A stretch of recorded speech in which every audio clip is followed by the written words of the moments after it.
राज्यावरील नैसर्गिक संकट पाहता उद्धव ठाकरेंनी दसरा मेळावा ऑनलाईन घ्यावा असा सल्ला उच्च व तंत्र शिक्षण मंत्री चंद्रकांत पाटील यांनी दिलाय। 1 ऑक्टोबरला सांगलीमध्ये पार पडणारी भाजपची इशारा सभा देखील ऑनलाईन घेणार असून दुपारी याबाबतचा निर्णय होईल तशा पद्धतीने उद्धव ठाकरेंनी करावं, पण तो त्यांचा निर्णय असं देखील मंत्री चंद्रकांत पाटलांनी म्हटलंय। तर आम्ही काय करावं हे चंद्रकांत पाटलांनी शिकवू नये असा टोला किशोरी पेडणेकरांनी लगावला।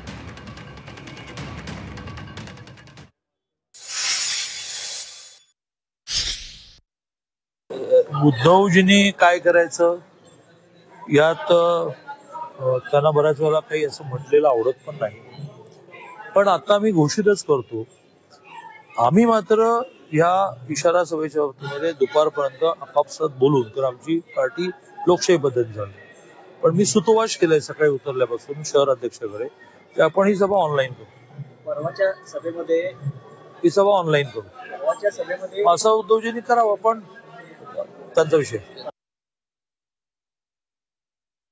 ऑनलाईन घ्या, हे घ्या, तुम्ही नका शिकू।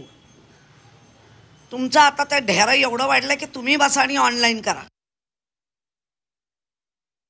त्यांनी आम्हाला सल्ला द्यायची गरज नाही। यापूर्वी सुद्धा अनेक संकटामध्ये, अतिवृष्टीमध्ये हे मेळावे झालेले। या मेळाव्यातूनच महाराष्ट्राच्या राजकारणाला दिशा मिळेल, मराठवाड्याच्या पूर्व परिस्थितीवर त्याच्यावर भाष्य केलं जाईल। हा मेळावा महाराष्ट्रासाठी आहे, जनतेसाठी। आम्हाला भारतीय जनता पक्षाकडून उधारीचं ज्ञान घ्यायची गरज नाही।